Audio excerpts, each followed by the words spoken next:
Olá, meu amigo, minha amiga, seja mais uma vez bem-vindos aqui ao nosso canal. Pessoal, quando a incapacidade temporária pode ser definitiva? Será que isso é possível? Olha lá, hein? Quanta gente que está de auxílio doença aí e não até sonha com isso, né?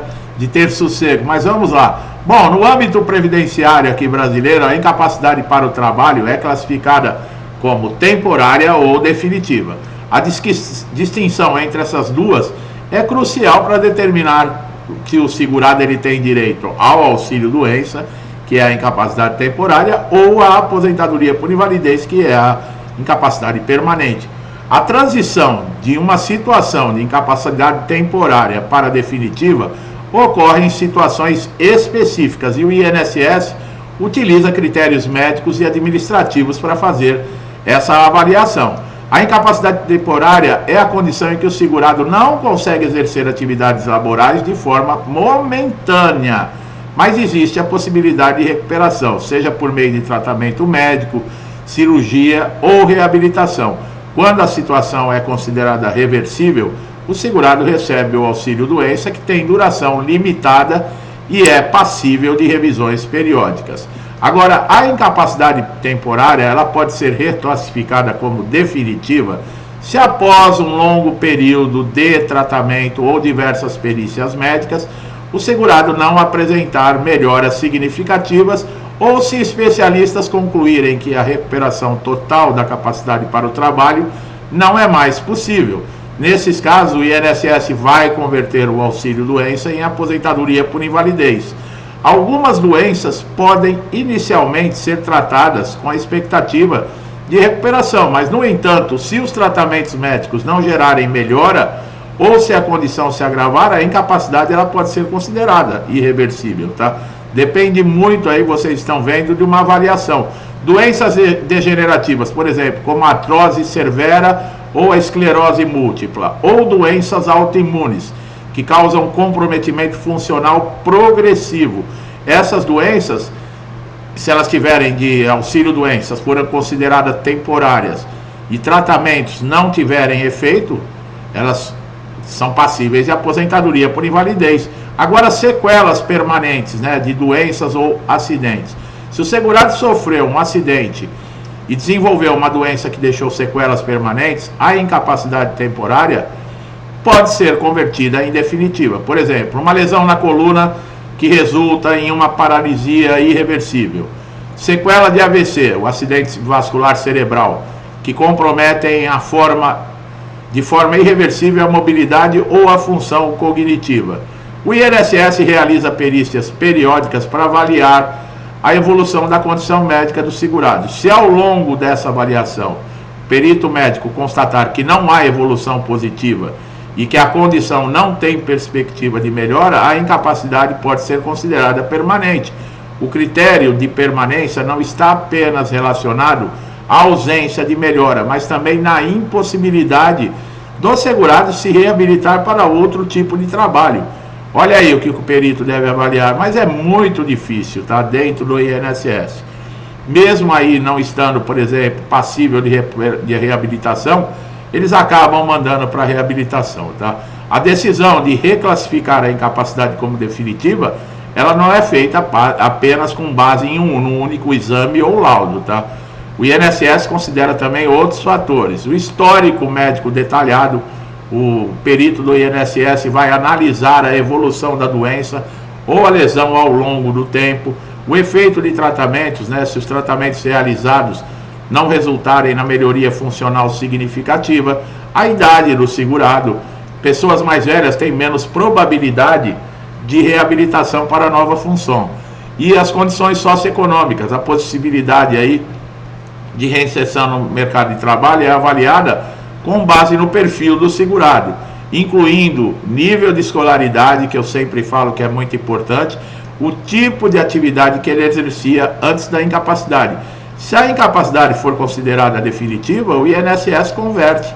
Não tem outro jeito, tá? O segurado passa a ter direito a um benefício sem prazo determinado e as revisões se tornam mais espaçadas, que é o caso da aposentadoria por invalidez, embora não seja eliminada por completo, tá? A conversão ocorre automaticamente ou mediante requerimento do segurado em casos complexos. Pode ser necessário apresentar documentação médica extensa e realizar também novas perícias. Tá? Um exemplo prático foi um trabalhador que desenvolveu uma doença crônica e após 2 anos de auxílio-doença, olha lá, numa doença crônica, ele não apresentava mais melhora, apesar de todo o tratamento médico, e o benefício precisou ser convertido.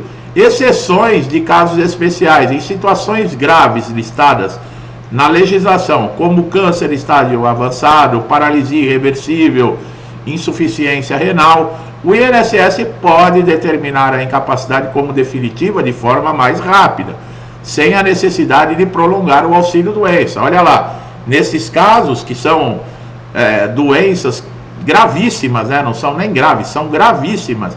Essa conversão, você não precisa ficar muito tempo de auxílio-doença, tá? Ela já é feita rapidamente. A conversão é um processo baseado sempre na análise médica, mas é necessária a comprovação, tá, pessoal? É essencial que o segurado apresente laudos atualizados. No caso aí também é uma orientação jurídica, um advogado, muita gente acha, mas aí eu vou ter que pagar honorário. De repente, agora existe, depois da reforma da Previdência, aqueles cálculos, né? Que mudou com relação à aposentadoria por invalidez. Será que compensa? Tem muita gente que não vai querer passar a receber 60%, né? Está recebendo uma média de 91% do que recebia na ativa com o auxílio-doença. Aí passa para aposentadoria por invalidez, passa a receber 60%. Quer dizer, quem vai querer isso? Tem gente que vai... Os aspectos, né, mais críticos e controversos é a subjetividade das perícias realizadas no INSS. Cada perito possui uma abordagem diferente para avaliar a gravidade da doença ou lesão, e o impacto também da capacidade laboral é diferente de um perito para o outro. Mesmo com diretrizes estabelecidas, eles têm que ter um padrão. E existe, mas eles não seguem.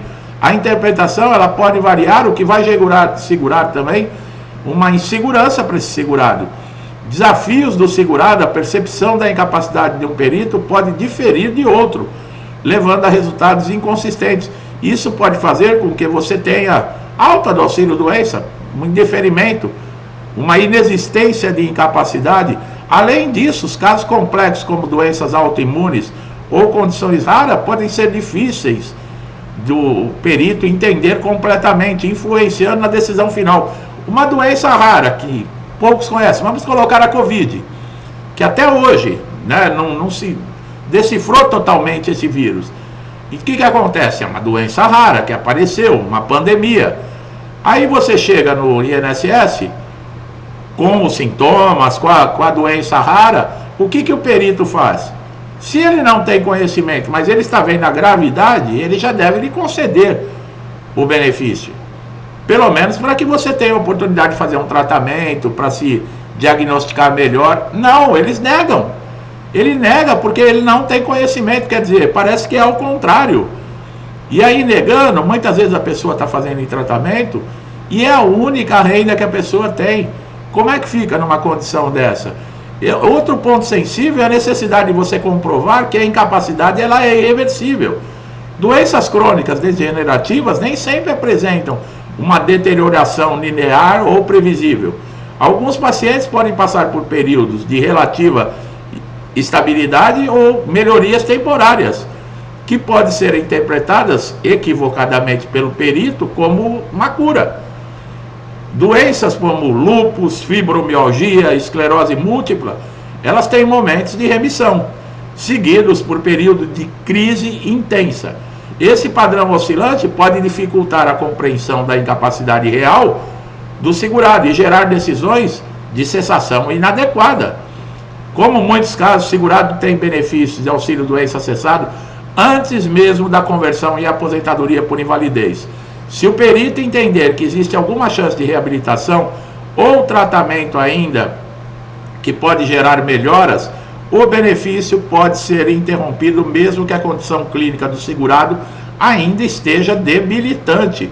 Olha que absurdo, pessoal. A interrupção abrupta do benefício deixa o segurado e sua família em uma situação de vulnerabilidade, sem renda para custear tratamentos médicos, medicamentos essenciais, mesmo que o segurado recorra da decisão.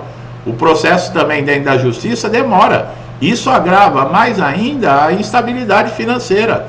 A incerteza da continuidade do benefício e a pressão para comprovar a incapacidade afetam significativamente a saúde mental desses segurados, como nós vimos.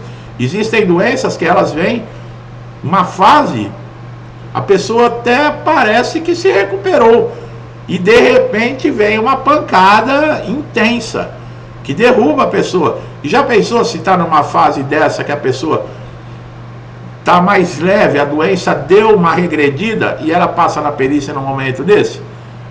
Aí ela tem o benefício negado, no dia seguinte vem uma crise intensa. Como é que faz?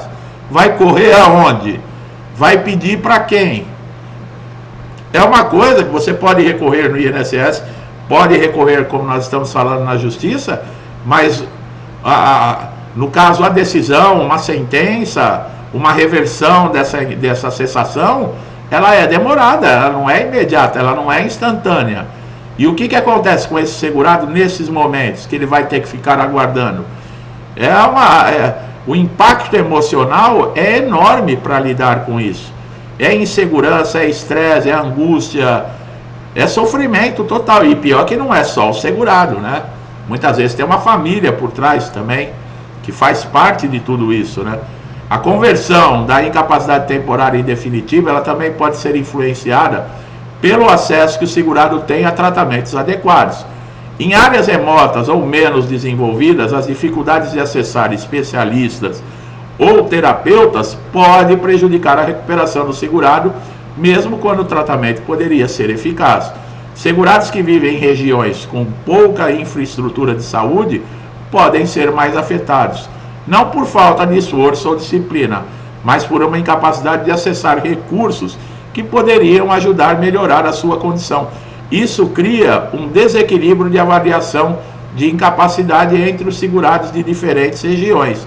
Certas doenças que não apresentam sinais físicos visíveis são frequentemente tratadas como ceticismo. Por exemplo, condição de uma dor crônica, depressão severa, transtornos neurológicos, podem ser difíceis de mensurar objetivamente, levando dúvida por parte dos peritos e decisões desfavoráveis. Perito, olha, isso aí não tem nada, está de conversa. Por isso que é necessário exames, tratamentos, mas nem sempre estão disponíveis. Como nós vimos, tem regiões que a saúde é completamente precária, nem médicos têm.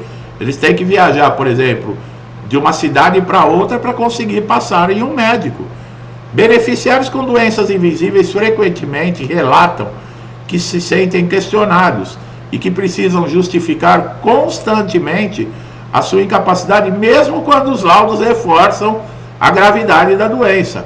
A idade é um fator crítico que influencia a decisão do INSS. Segurados mais jovens são frequentemente incentivados a tentar algum tipo de reabilitação, mesmo que a condição de saúde seja séria, porque existe uma expectativa que possam se adaptar ou encontrar um trabalho alternativo. Agora, para jovens com condições crônicas ou que sofreram acidentes graves, o INSS pode ser mais rígido em conceder a aposentadoria por invalidez. Muitas vezes, esses segurados, eles não têm condições reais de se reabilitar para atividades que sejam compatíveis às suas limitações. Para garantir uma avaliação justa, pessoal, os laudos devem ser sempre detalhados, descrevendo claramente a incapacidade funcional, as limitações impostas pela doença ou pela lesão, né? Mas nem todos os médicos também fornecem laudos completos, né? O que pode prejudicar aí o caso segurado. É essencial buscar médicos que compreendam as exigências do INSS e que possam fornecer esses relatórios abrangentes, incluindo descrições de como afeta também a sua vida diária, a sua capacidade de trabalhar. Tudo isso é muito importante, tá? Infelizmente, pessoal, nós estamos vivendo dessa maneira, tá? Os critérios estão mudando dentro do INSS, mas não é mudando para adequar ao segurado, não, para se tornar mais rígidos, tá? Em 2025 agora nós vamos sentir uma grande mudança dentro do INSS, tá? Porque a reforma está sendo feita internamente, com adequações, tempo por exemplo, de concessão do auxílio-doença vai diminuir, nós vamos ter pente fino com mais frequência, quer dizer, algumas exceções que não eram chamadas para reavaliação vão passar a ser. Então a coisa está ficando bem séria, tá? Acompanhe aqui no canal para você sempre estar atualizado, principalmente você que está chegando a primeira vez, tá? Seja bem-vindo. Se não me conhecia, procure aqui os nossos conteúdos. A intenção é sempre ajudar, esclarecer, tirar dúvidas e trazer conhecimento. Gostou do vídeo? Dá um like, se inscreva no canal, ative o sininho de notificação para sempre estar atualizado com assuntos relevantes e importantes que você uma hora vai precisar ter esse conhecimento, tá? Então faça isso agora. Meu amigo e minha amiga, muitos comigo há muito tempo aqui, sempre me incentivando, ajudando. Muito obrigado, que Deus abençoe a casa, a vida, a família de vocês. Tudo que eu desejo de bom para mim e para minha família, como sempre, eu lhe desejo em dobro, tá? Deixa um forte abraço e até os próximos vídeos.